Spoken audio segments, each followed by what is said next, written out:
How new technology will change the mechanics of government services in plainish English. Gosh, that was hard to say. Never mind, I'll get on.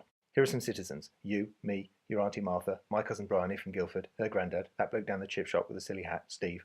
All of us use government services. Nowadays, all of these services use some IT, information technology. Eventually, they'll become digital, and then they'll use loads of IT.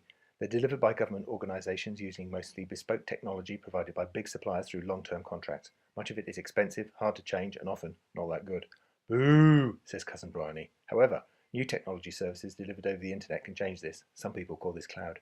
Inside, government services look like this: a collection of standalone services, driving licenses, benefits, tax, passports, pensions, and so on.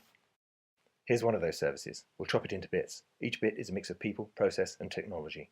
At the top, levers and dials. This is the bit of the service we interact with: paper forms, telephone calls, and increasingly websites and mobile apps.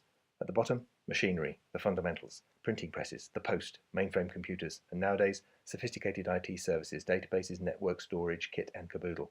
In the middle, all sorts of stuff. For now, let's just call it gubbins.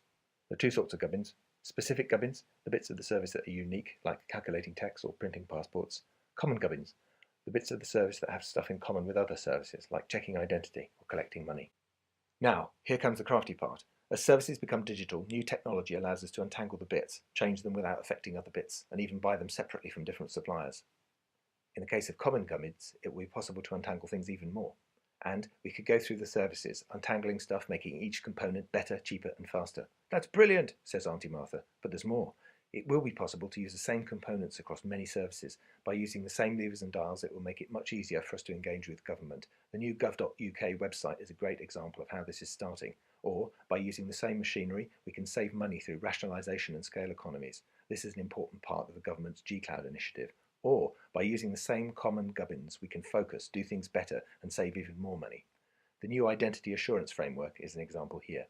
Maybe, within a few years, we will have moved from this to this. So what about suppliers? Asks Bryony's granddad. This part is really important. Right now, most government IT services are supplied by a few, very large suppliers. In the new world, when things look like this, there will be a need for a rainbow of different types of services provided by both big and small suppliers. Steve is keen to know, why is this good? A common set of levers and dials will make it simpler for citizens to interact with government. A change to the levers and dials could be made across the board. Specific gubbins can be changed from, say, pink to blue, quickly, easily, and cheaply. Common gubbins avoids wheel reinvention. One solution can be used by all.